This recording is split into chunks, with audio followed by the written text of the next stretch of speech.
et affectée à la direction de la recherche scientifique, alors dirigée par le professeur Léopold Messon Ninevi. Autrement dit, sans le vouloir, le régime RPT l'envoie travailler auprès du responsable de la CDPA, parti créé dans la clandestinité en 1987 et déjà actif sur le terrain. La suite est connue. Elle devient ainsi, en 1990, l'une des fondatrices de la Convention démocratique des peuples africains, CDPA, l'un des partis d'opposition affiliés à l'Internationale socialiste et qui reste un plus constant du paysage politique togolais. Le combat de Kafui Adjamagbo Johnson repose sur 3 piliers clairs: la démocratie, l'état de droit, la place des femmes dans l'espace public. Après la conférence nationale, où elle s'illustra comme rapporteur du bureau provisoire, elle est élue au Haut Conseil de la République, HCR, en tant que représentante de la préfecture de Logou, puis nommée ministre dans le gouvernement de transition. Elle quitte cette fonction après l'attaque de la primature le 3 décembre 1993. En 2010, Nato, Kengwema continue nous régler mi tapoter bien, mi non tapoter, mi non tapoter, mi de coucou, ne mi partager, mi de coucou. On continue. En 2010, sur décision de la CDPA, elle devient la première femme candidate à une élection présidentielle au Togo. Un acte politique fort dans un environnement largement dominé par des hommes et dans un contexte électoral particulièrement tendu. En 2012, à la suite de la démission du professeur Ninevi, elle assure son intérim à la tête de la CDPA avant d'être élue secrétaire générale du parti. Elle exerce aujourd'hui son 2e mandat à cette fonction. En tant que secrétaire générale, fidèle à la ligne politique de la CDPA, démocratie d'abord, multipartisme ensuite, Kafui Adjamagbo Johnson joue, à l'instar de son prédécesseur, un rôle central dans les dynamiques de coalition Arc-en-Ciel, CAP 2015, C14, DMK, puis DMP. Elle est une actrice de premier plan de presque tous les grands moments de négociation politique depuis 2006 et une voix constante dans les débats sur les réformes constitutionnelles, électorales et institutionnelles. Yatomile tapotea. Ou Kalem y a dit. Kafui Adjamagbo Johnson est également une figure reconnue de la société civile togolaise. Membre du collectif des associations de femmes, CAF, elle joue un rôle important dans la lutte démocratique au début des années 90 aux côtés des acteurs politiques, lors des périodes du COD, Code 1, et du Code 2. Elle fonde avec d'autres femmes le groupe de réflexion Femmes, Démocratie et Développement GF2D, au sein duquel elle mène bénévolement des actions d'assistance juridique pour les femmes victimes de violations de droits, des activités d'éducation et de sensibilisation, ainsi qu'un plaidoyer actif pour l'adoption de lois reconnaissant pleinement les droits des femmes. Elle est également la première présidente du WACSOF, si je dois le lire comme ça, West African Civil Society Forum, une organisation fêtière visant à influencer l'action de la CEDEAO afin de la rendre plus proche des peuples de la sous-région ouest-africaine. Sur le plan international et panafricain, son engagement en faveur des droits des femmes est largement reconnu, notamment à travers WILDAF, Women in Law and Development in Africa, dont elle a dirigé le bureau Afrique de l'Ouest de 1997 à 2025. Portant la question de la participation politique des femmes bien au-delà des frontières togolaises. De 2010 à 2015,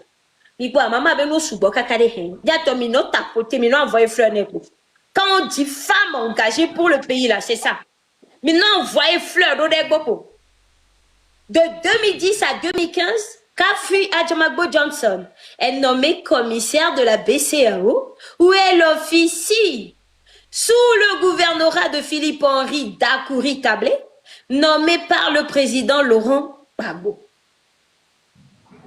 À la suite des élections législatives de 2024, où elle est élue députée sous la 4e République dans la circonscription du Golfe, et après décision de la conférence des présidents de la DMP, elle siège à l'Assemblée nationale pour poursuivre son combat pour l'alternance démocratique et contre la 5e République.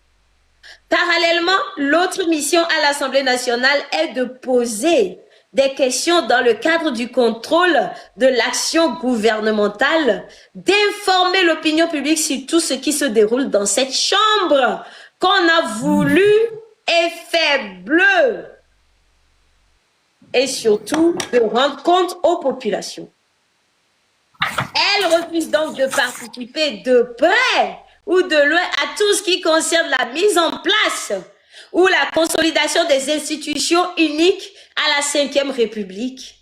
Elle dénonce chaque fois qu'elle a l'occasion, cette forfaiture constitutionnelle qu'elle sait réversible. Bravo,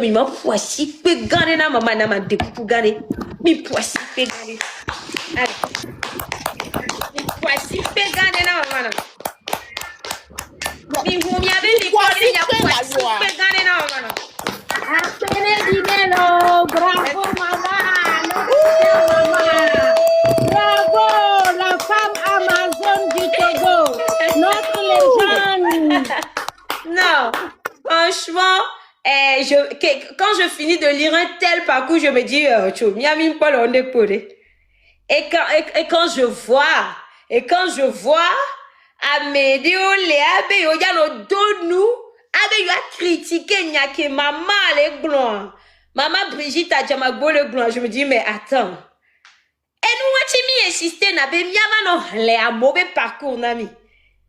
Parce que ça force le respect. Même si t'as pas envie de respecter, ça force le respect. Et il y a quelqu'un qui les blancs. Mi de coucou gane mi aso. Maman be vidéo de carré pour Sofiomi. On ne peut pas envisager. Attention. Et il y a les parties techniques à donc à Mimba Fomi. Maman n'a trop nous parlé. Elle avait fillé.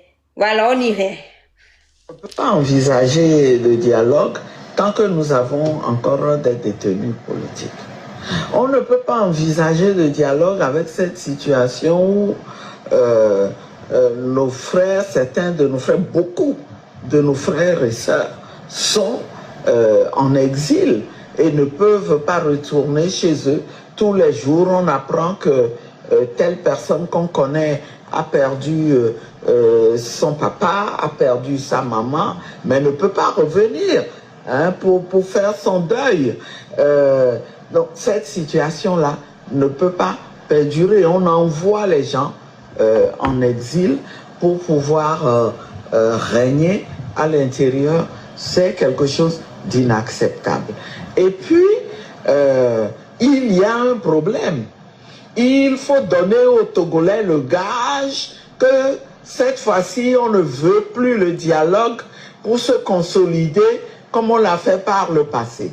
Donc, il faut faire une déclaration solennelle et même signée, expliquant ça par le fait que on s'est mal comporté en allant à l'encontre de la volonté des Togolais qui ont voté dans ce pays une constitution dans laquelle il était écrit noir sur blanc que aucun Togolais ne pouvait faire plus de 2 mandats, en aucun cas.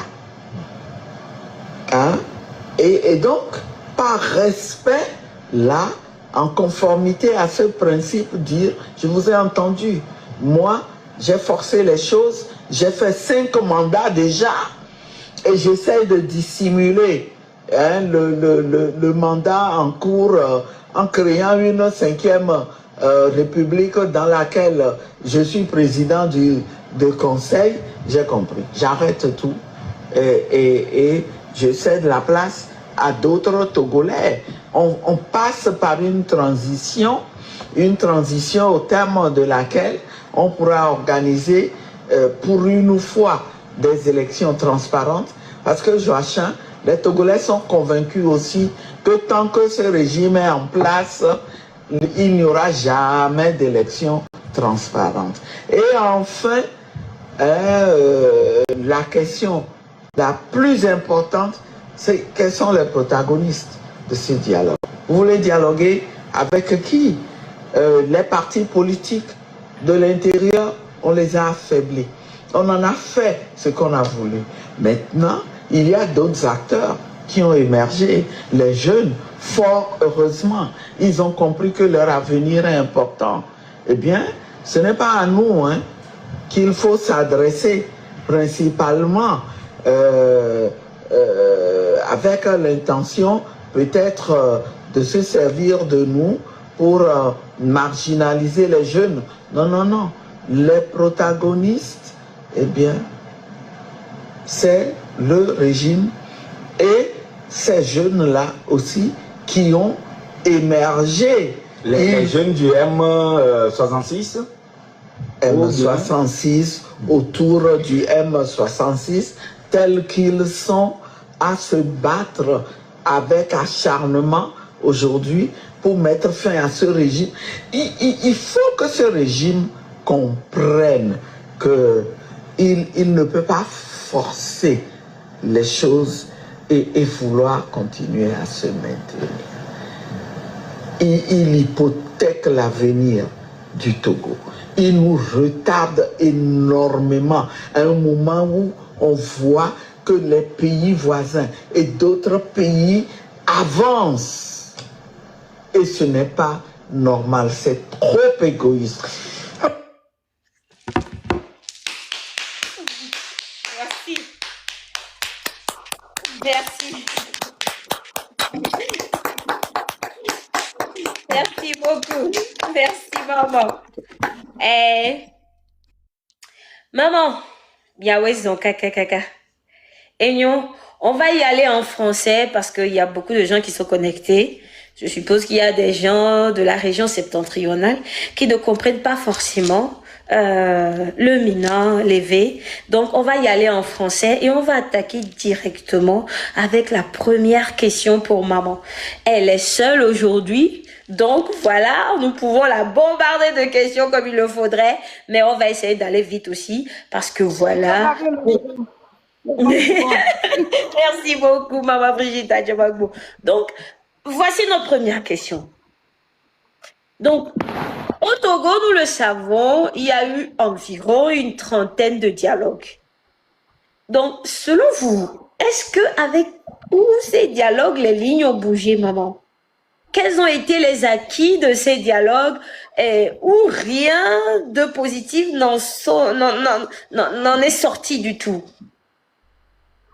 Je crois que cette question-là qui est posée est une question importante à laquelle nous devrions essayer de répondre pour pouvoir prendre position dans le futur et savoir comment utiliser le dialogue qui, en principe, est un outil qu'on utilise en politique.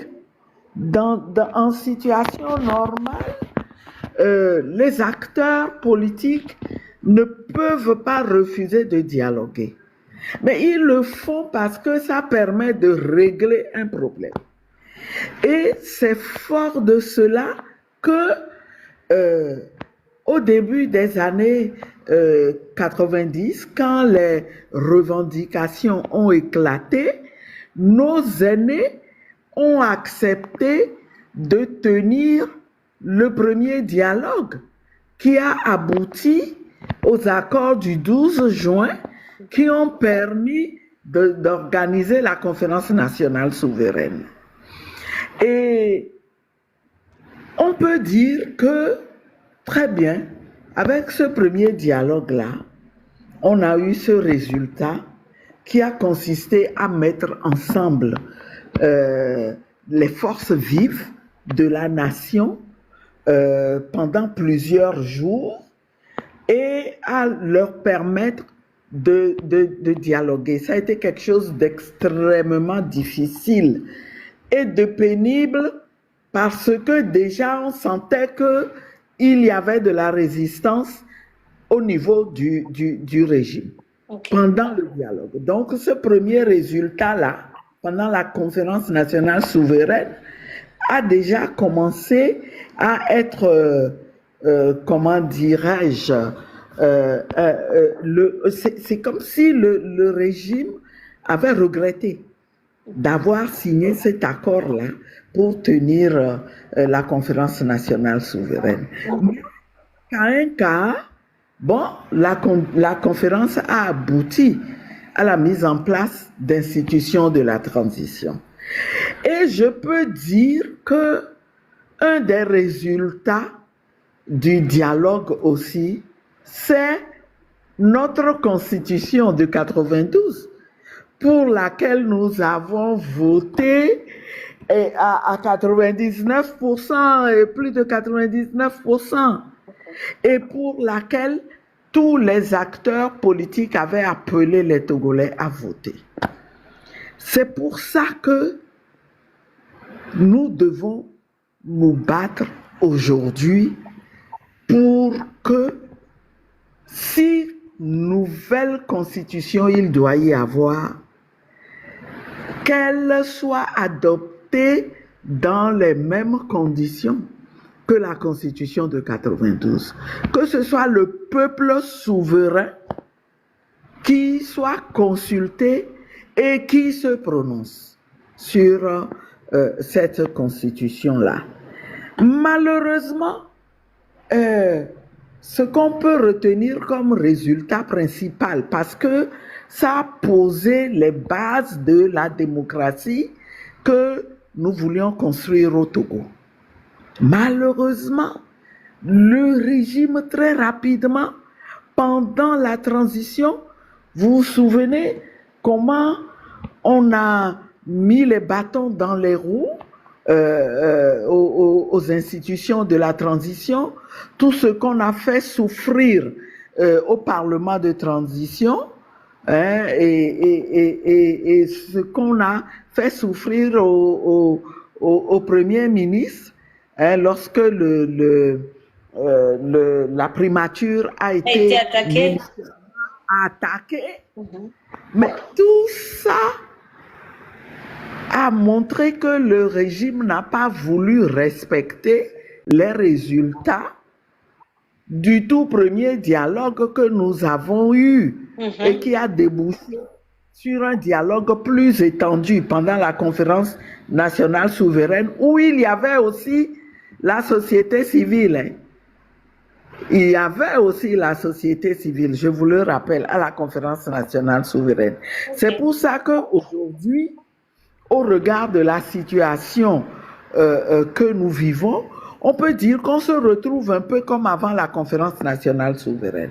Et qu'aujourd'hui, si pour parler il doit y avoir, eh bien, ces pourparlers ne peuvent avoir lieu qu'avec la présence de la société civile en tant que partie prenante entière. C'est ce que je disais. D'ailleurs, vu le rôle que vous jouez aujourd'hui en tant que jeunesse, eh bien, moi, je pense que cette jeunesse est tout aussi légitime, sinon même plus légitime que les acteurs politiques, à s'asseoir pour discuter si éventuellement on devait discuter.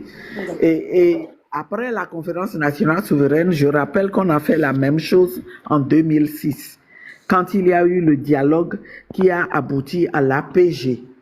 la société civile a été reconnue comme partie prenante et je me souviens, les partenaires du Togo à l'époque avaient dit, OK, pour simplifier les choses, on va prendre les associations de femmes comme représentantes de la société civile au cours de ce dialogue. Et je peux vous dire que cette société civile n'a pas démérité.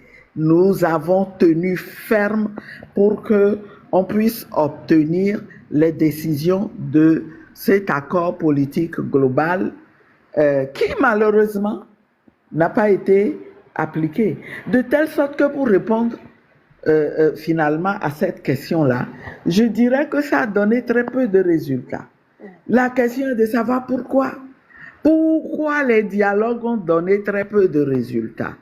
La réponse de fond, c'est que pour dialoguer, et justement c'est quelque chose que je retourne à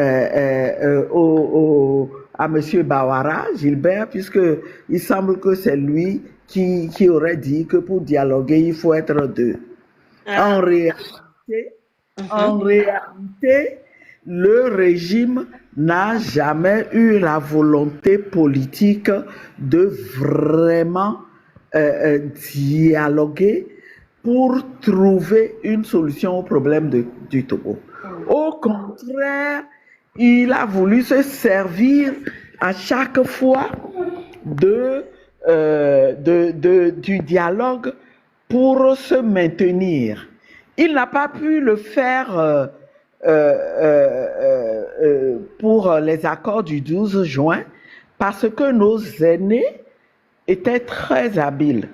Les Togolais étant très mobilisés à l'époque, à chaque fois qu'ils voulaient résister aux revendications du peuple, eh bien, nos aînés disaient, bon, nous, on n'est pas habilités à se prononcer, bon, les Togolais sont dans la rue, on va aller les consulter. Et c'est ça qui leur a fait peur et qui les a poussés à faire la plupart des concessions qu'on avait obtenues à l'époque. Donc, il n'y a pas de volonté politique de se servir de l'outil de dialogue pour transformer le pays, pour régler le problème du Togo. Voilà. C'est pour ça qu'on doit tirer des leçons de ces expériences que nous avons eues. On est sorti parfois avec de très bonnes décisions, très très bonnes pour l'avenir du pays, mais malheureusement, elles n'ont pas été appliquées. Elles ont été battues en brèche par le régime. Merci beaucoup, maman. Bon, si je peux l'appeler comme ça, à nos spectateurs et auditeurs vous qui êtes connectés, je tiens à vous dire que le live est très, très attaqué. Tout à l'heure, j'ai encore reçu un message lorsque maman répondait à la première question.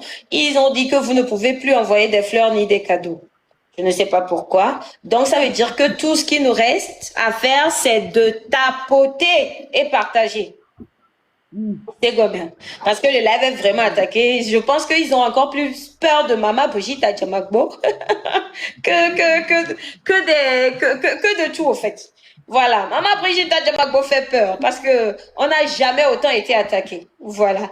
Donc, vous ne pouvez plus envoyer des fleurs ni de cadeaux parce que c'est ça qui renforce le live. Donc, s'il vous plaît, tout ce qui reste à faire, c'est de beaucoup tapoter. C'est d'ailleurs pour ça que je ne mets pas maman en grand. Donc, parce que pour que vous puissiez tapoter et beaucoup partager. Donc, voilà. Qui restreint le live ou pas, nous allons faire ce live et ça va aller là où ça ira. Merci beaucoup.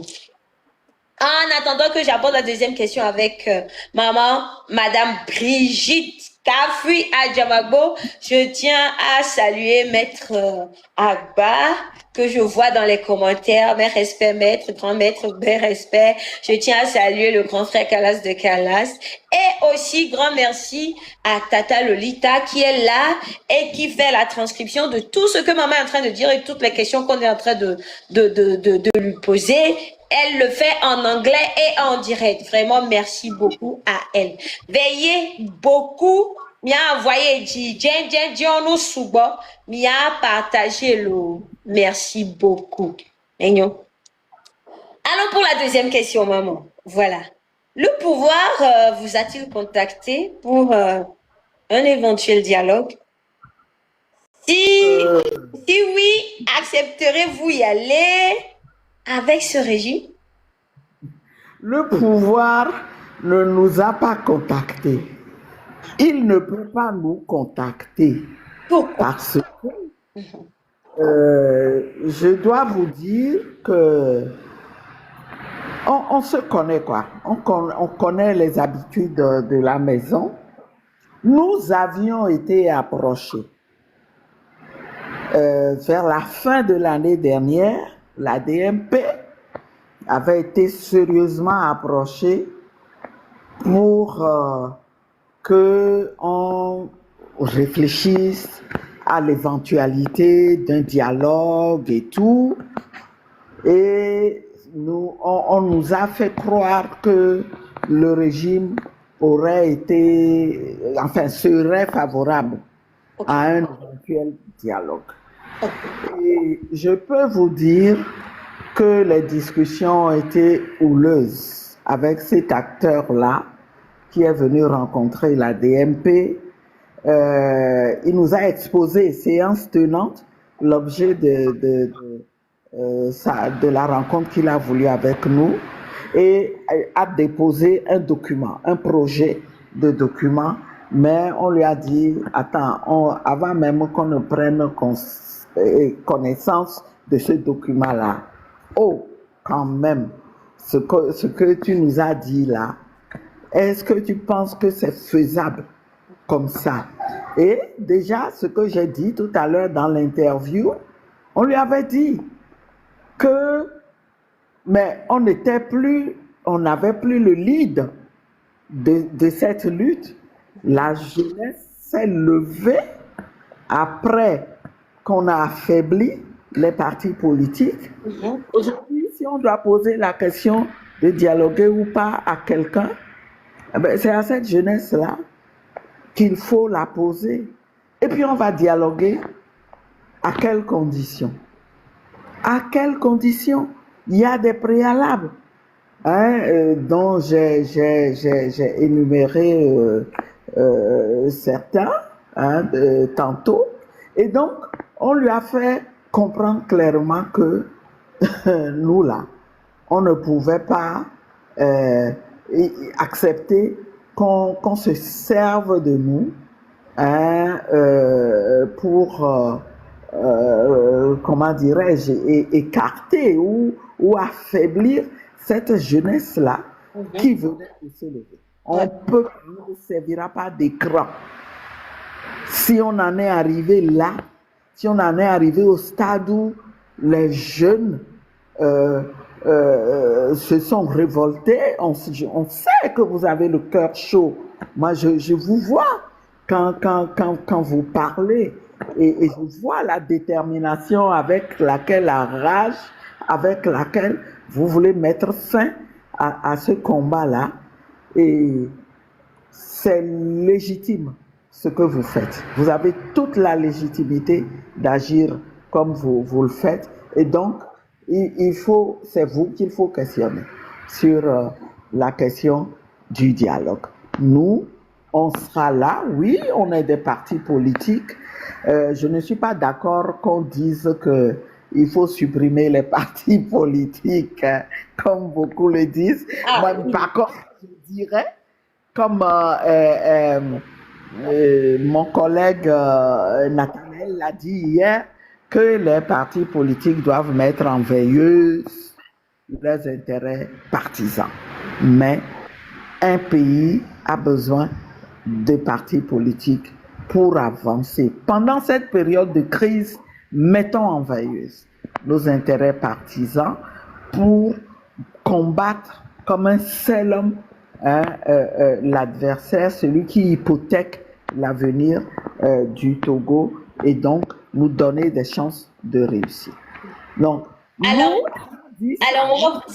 vous êtes d'accord avec nous parce que si les gens émettent cette hypothèse, qui est celle de supprimer les partis politiques, c'est parce que le peuple en a un peu marre, si on peut le dire comme ça. Le peuple est très fatigué justement du fait que les partis politiques oublient qu'ils sont là pour le peuple, mais en fin de compte, nos partis politiques sont là, la plupart sont là pour leurs intérêts, les intérêts personnels. Et le peuple étant très fatigué, le peuple pense qu'il faudrait tout supprimer parce que il y a beaucoup qui pensent qu'il y a plein de partis politiques qui servent plus de béquilles au pouvoir en place plutôt qu'à aider le peuple à atteindre cet objectif qui est celui d'avoir un lendemain meilleur, un Togo béni pour tout le monde et ainsi de suite. Donc, je pense que c'est pour ça la majorité commence à émettre cette idée qui est celle de supprimer les partis politiques. Mais du coup, vous venez de le dire, vous n'êtes pas d'accord, vous préférez que les gens mettent en veilleuse le fait de ne que penser à leurs intérêts. Mais ça, nous avons comme l'impression que ça va être très compliqué, maman. Et c'est ce que nous voyons sur le terrain, nous le voyons sur TikTok. Nous avons fait des propositions, le M66 a proposé des choses aux partis politiques et tout. Rares sont ces partis politiques qui ont répondu. Le vôtre, l'ANC, et puis, pas l'ANC, pardon, surtout pas l'ANC. Ah non, surtout pas. Le vôtre, vous avez répondu, celui de Nicodème Abia, celui de Nathanaël Olympio, et je pense que c'est tout. Mis à part cela, nous n'avons pas trouvé des gens pour nous soutenir sur le terrain en tant que tels. Voilà, donc je pense que c'est ça qui amène les gens à émettre ces idées, si je peux le dire comme ça, maman. Oui, vous avez raison. En réalité, le régime ne nous a pas rendu service, hein. Et nous, partis politiques, nous sommes les premiers à souffrir de la situation qu'il a créée et qui a consisté à créer beaucoup de partis politiques qui sont en réalité ses partenaires, mais qui sont enregistrés comme des partis d'opposition. Si nous, souvenez-vous, à la naissance du CPC actuel, avant le CPC, il y a eu des discussions. Ça fait partie des dernières discussions qu'il y a eu. Le CNAP, on l'a appelé CNAP, et ensuite le CNAP a permis de créer le CPC. Mais nous avions ressenti de manière très nette, à l'époque, en étant la DMK, que ces discussions-là, on voulait les mener surtout pour empêcher la DMK de continuer sa lutte de revendication de la victoire de M. Agbeyo Mekodjo. Ok.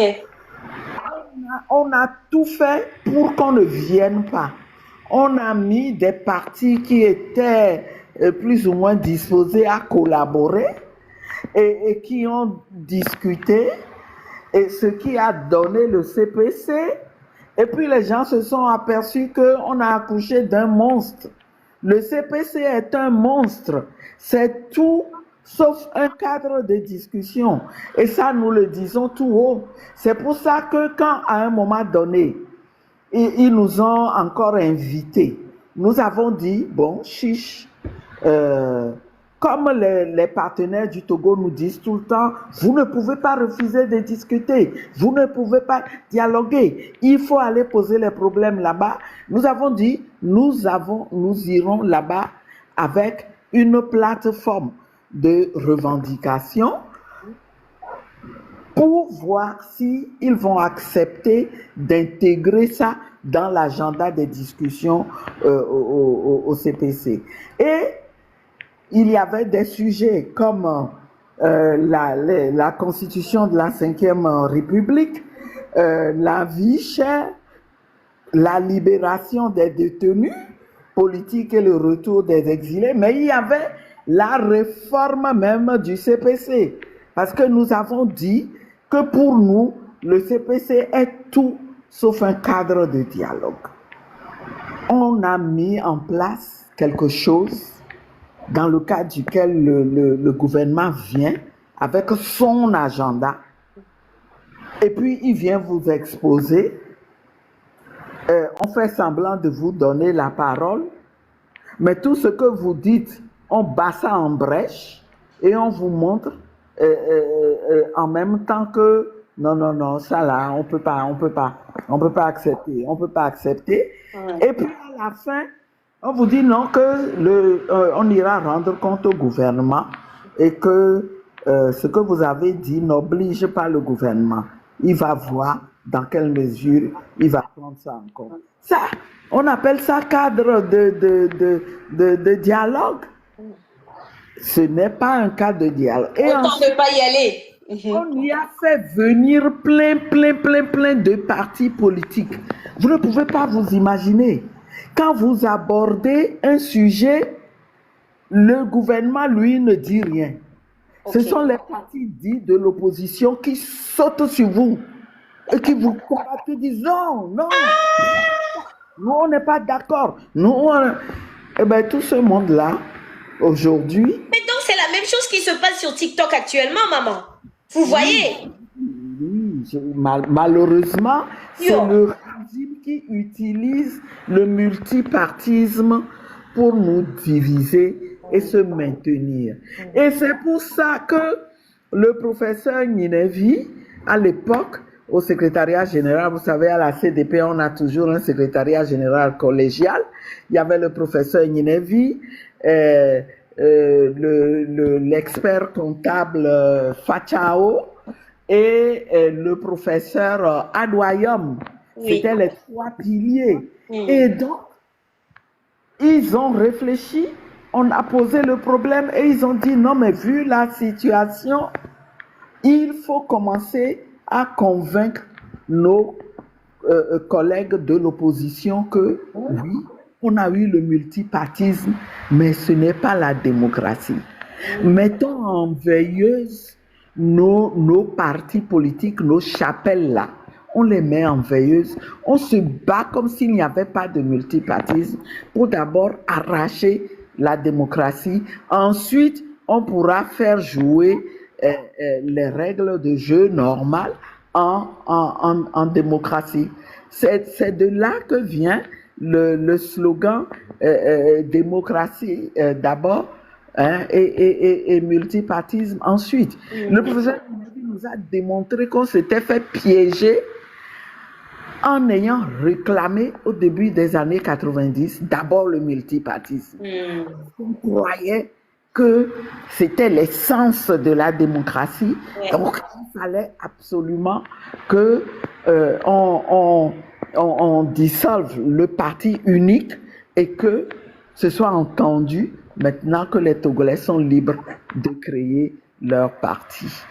Et le régime a instrumentalisé ça encore en créant plein de partis et en ayant des gens à sa botte. Voilà. Bon, mais est-ce que c'est pour ça que du coup, il faut jeter le bébé avec son eau? Est-ce qu'il ne faut pas voir comment peut-être contourner un peu tous ces partis? Aujourd'hui, c'est clair. Le peuple voit clair. Tout le monde voit clair. Parce qu'à ce jeu-là, on ne peut pas y jouer pendant longtemps. À un moment donné, on finit par révéler ce qu'on est en réalité.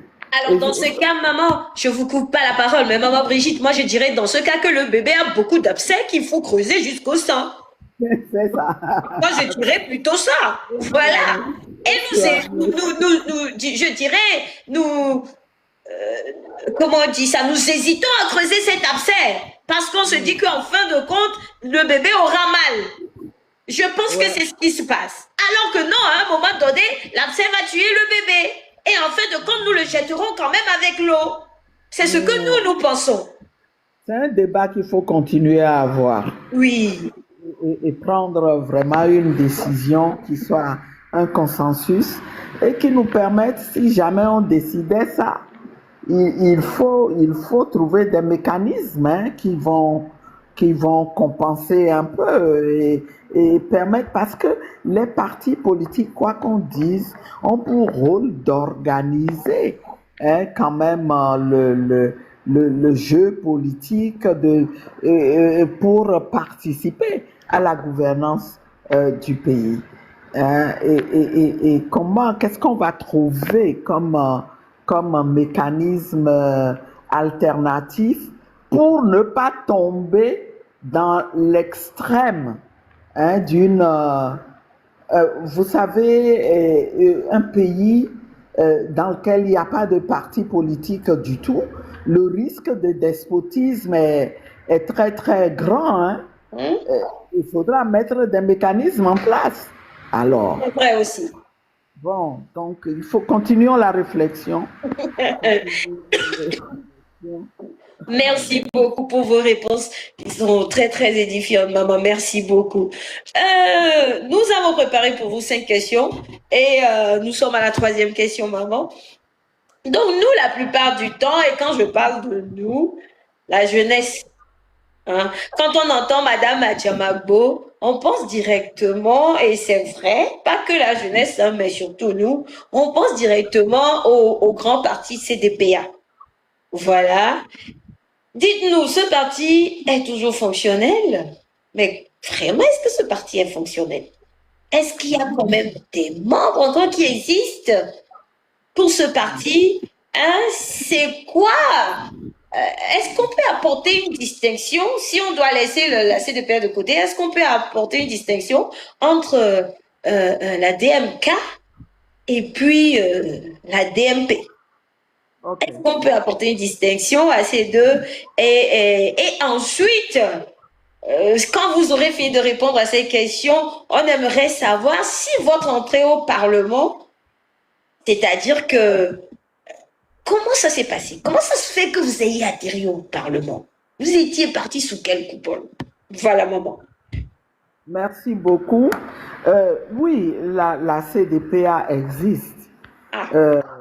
Il faut mettre les intérêts partisans en veilleuse, mais on a besoin des partis pour soutenir la lutte.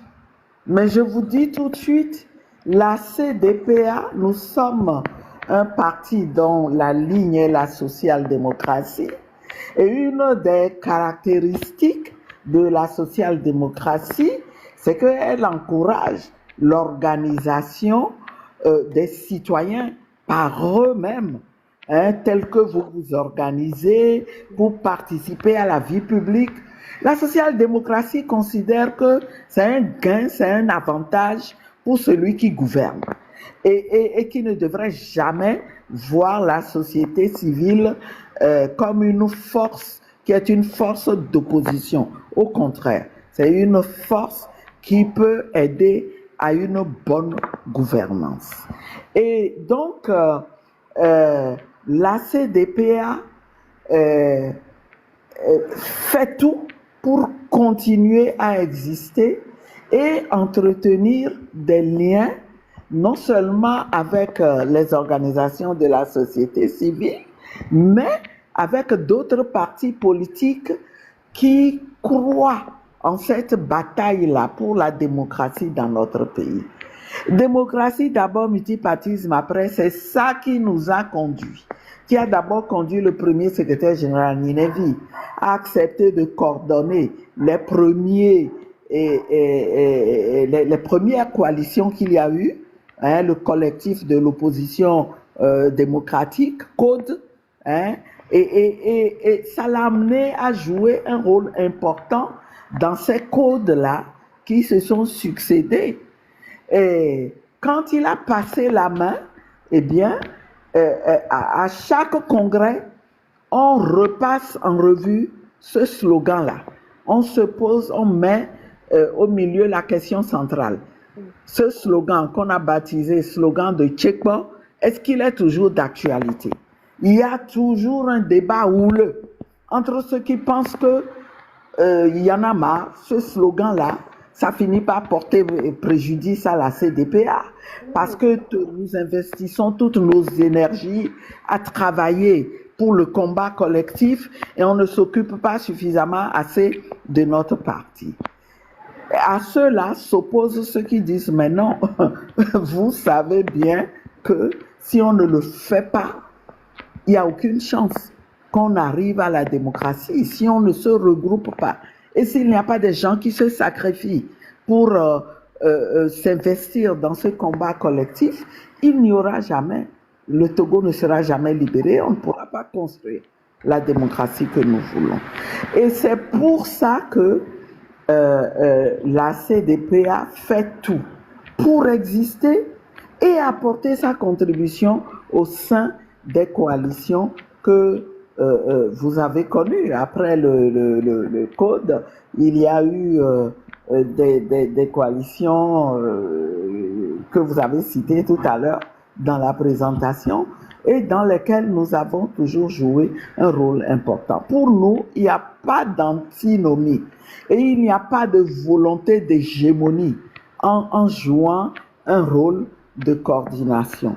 Donc c'est ainsi que, en tant que CDPA, nous avons naturellement, quand il a fallu s'organiser pour trouver un seul candidat en 2020 pour l'élection présidentielle, sous l'égide de Monseigneur Podro, nous nous sommes investis là-bas aussi, après beaucoup de résistance, parce qu'il faut se le dire, c'était de la haute politique que nous avons faite en 2020 en nous disant, opposons à ce régime quelqu'un qui vient de la maison, qui connaît bien de la maison et qui connaît bien la maison et qui nous aidera à la déconstruire plus rapidement.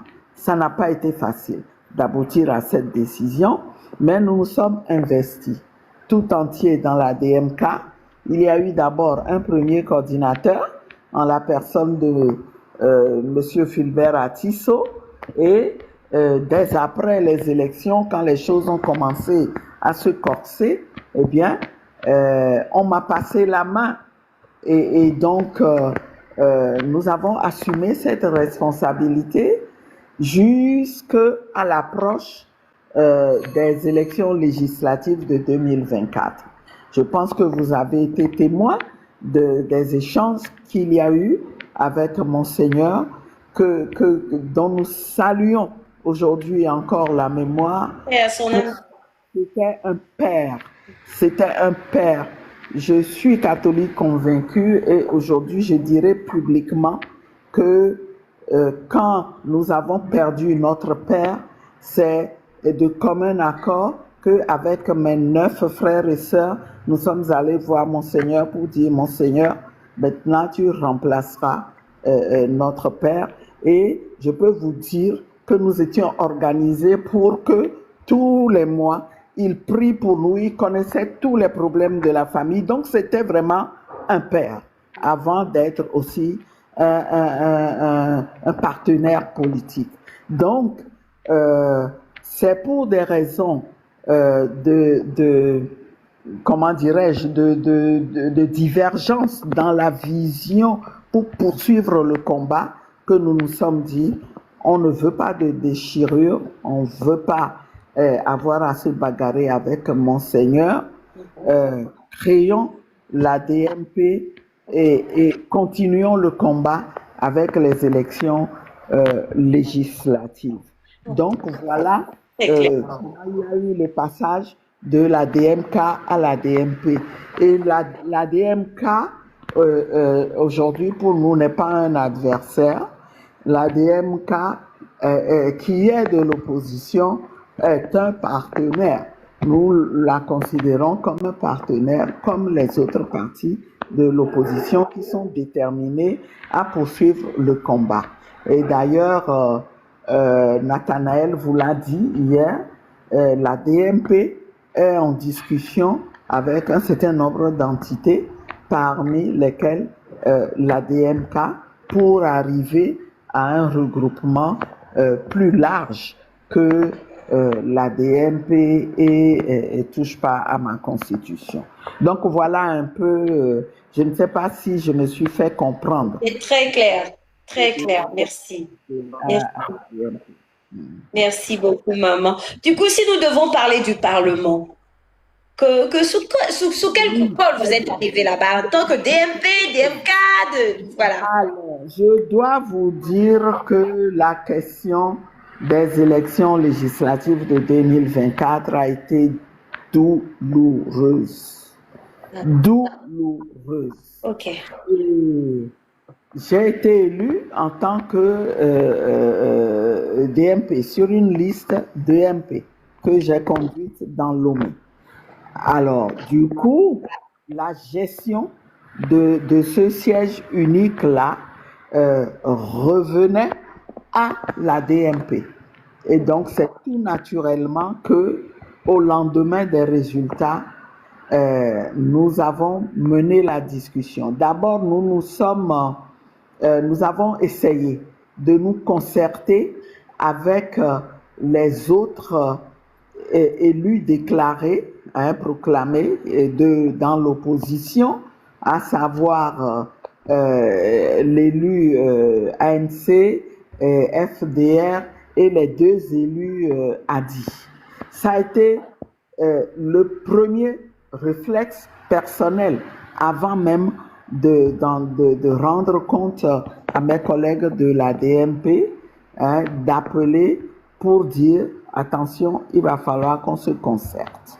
Malheureusement, cette concertation n'a pas abouti et le rêve qui était de former un noyau dur de 5 élus qui se repartiraient les tâches et qui mèneraient la vie dure à ce régime au sein de l'Assemblée nationale, eh bien, ce rêve-là n'a pas pu être concrétisé. Et donc, à la DMP, nous avons réfléchi et nous avons dit, ce que nous avons devant nous, c'est d'abord un statut, c'est des opportunités et c'est des espaces qu'on peut tous les trois utiliser pour poursuivre le combat. Nous avons organisé un atelier DMP et nous avons dit notre objectif reste de poursuivre le combat pour l'alternance, le combat pour libérer le Togo. Et parmi les moyens que nous allons prendre, les moyens que nous allons utiliser, eh bien, il y aura ce siège unique-là que nous allons exploiter à fond. Mais nous l'avons exploité, nous continuons de l'exploiter. Sans ce statut, nous n'aurions pas pu réaliser, collaborer avec d'autres élus à l'étranger, comme nous avons fait avec le collègue Guy Sagna. Et okay. C'est tout naturellement que Guy Sagna est introduit à nous par un ami qui est un de ses soutiens, a dit mais c'est super, on va collaborer, on va se battre, je vais contribuer au combat pour la libération du Togo. Et parce que là, maman, vous êtes en train de répondre directement à ma quatrième question, parce que moi, j'allais vous demander une 5e république que nous rejetons tous. Vous voilà en train de siéger dans une assemblée de cette 5e république. Donc, quelles en sont les raisons? Donc, je pense que c'est l'une des raisons que vous êtes en train de nous dire là. Vous savez, oui, c'est l'une des raisons. Et je voudrais dire que la première déclaration que j'ai eu à faire à l'Assemblée, quand j'ai pris la parole, quand on nous a présenté un projet de règlement intérieur et que j'ai vu que le règlement intérieur était basé sur la Constitution de la 5e République, c'est la première déclaration que j'ai eu à faire pour que ce soit clair que l'élu de la DMP n'est pas venu ici pour appliquer la Constitution de la 5e République, mais pour la combattre. Et que je ne reconnaissais pas cette Constitution. Et le règlement intérieur a été le premier acte contre lequel j'ai voté dans l'Assemblée nationale. Et systématiquement, quand il s'agit de mettre en place des institutions de la Ve République, j'ai bien dit non, je ne le ferai pas. Je suis là pour être votre mauvaise conscience et utiliser cette tribune pour vous rappeler à chaque fois que ce que le peuple attend, c'est autre chose qu'il attend. Et je suis là, accessoirement aussi, pour défendre les intérêts du peuple quand je peux. Et c'est ce que je fais quand j'insiste dans les débats au cours du processus budgétaire, par exemple, pour que, eh bien, le budget prenne mieux en compte les besoins des Togolais, tous les problèmes sociaux que nous avons en ce moment. C'est pour ça que quand il a fallu, il y a 1 an, adopter une loi qui prolonge l'état d'urgence dans la région des Savanes, mais je vous assure que la délégation du gouvernement m'a entendu.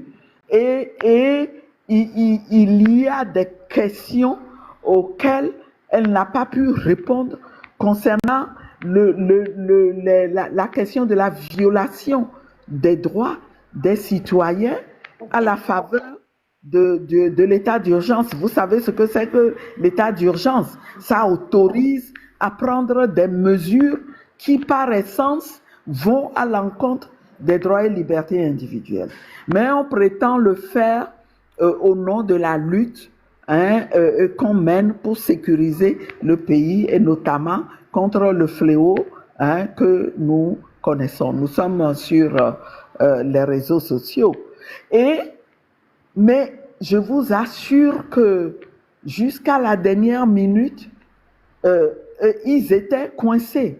Bon, mais finalement, j'étais seule le jour-là parce que même nos collègues d'Adi n'étaient pas là. C'est exactement ce que j'allais justement vous dire, maman. J'ai voté contre. J'ai voté contre. Parce que maman, j'allais dire, mais en fin de compte, nous rendons compte, vous êtes là-bas, vous êtes seuls. Vous êtes toutes seules contre eux tous. Donc, en fin de compte, c'est vrai. C'est téméraire parce que vous voulez être là selon ce que vous nous expliquez pour qu'ils n'aient pas le champ totalement libre. Vous êtes là pour leur rappeler quel devrait être leur rôle vraiment dans cette Assemblée nationale. C'est très clair, moi j'ai très bien compris. Mais on se dit en fin de compte, vous êtes seuls contre tous. Est-ce que les énergies que vous mettez, vos énergies, le temps que vous passez, tout ce que vous mettez en œuvre, et ça n'aboutit à rien, justement dans cette Assemblée que nous connaissons tous là, oui, est-ce que ce ne serait pas mieux que vous mettez cette énergie dans autre chose d'abord en disant, écoutez, c'est bon, je vous abandonne, en vous mettant dans autre chose et nous disons peut-être que si vous pouvez, voilà, si vous avez traversé autant d'expérience, vous avez eu autant d'expérience, un monsieur comme Guy Sagna, vous n'avez peut-être pas besoin de ce statut-là pour le rencontrer ou pour organiser quelque chose. C'est ce que nous disons. Oui, vous n'avez pas tort. Sauf que je vous dis, tous les moyens sont bons à prendre dans cette lutte. Ce n'est pas parce que je suis à l'Assemblée que du coup, je ne m'investis plus ailleurs. Je suis avec vous. Et puis, il faut une passerelle. Attendez, quand je rencontre, je parle de ce qui se passe dans cette assemblée. Je vous donne des informations pour que, en tant que peuple, vous preniez vos responsabilités. En ce moment, par exemple, ce matin, on nous a convoqués. Hier, on nous a convoqués, pas hier, avant-hier soir, pour hier matin, pour ouvrir une 3e session extraordinaire. Ce que je ne trouve pas normal. Vous ne pouvez pas. On est normalement en vacances parlementaires. On est censé être sur le terrain. Et donc, beaucoup de députés sont en droit de ne pas être au Togo. OK. Et à Lomé. Donc, on convoque On dit le lendemain matin à 9 heures, il y a ouverture d'une session extraordinaire. On ne nous dit même pas pourquoi. Alors, on arrive hier, on nous dit c'est parce que il y a une série de 7 projets de loi à adopter. Et parmi ces projets de loi, il y en a une qui concerne encore l'état d'urgence dans la zone des savanes.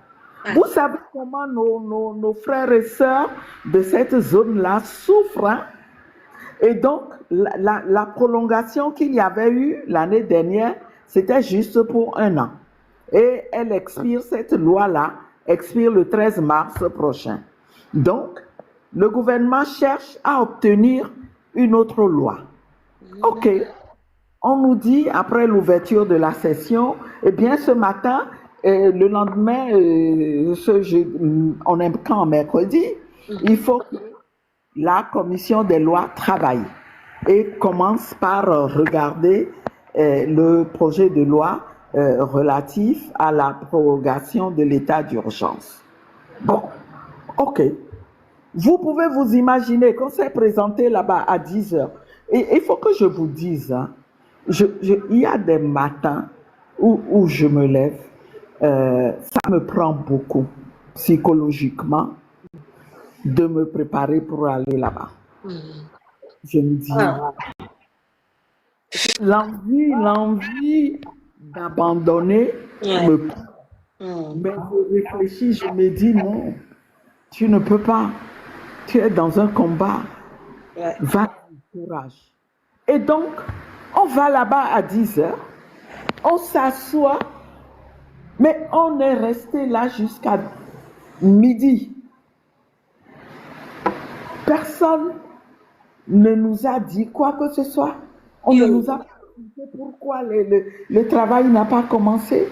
À un moment donné, on voit le président de la commission des lois et puis il redisparaît.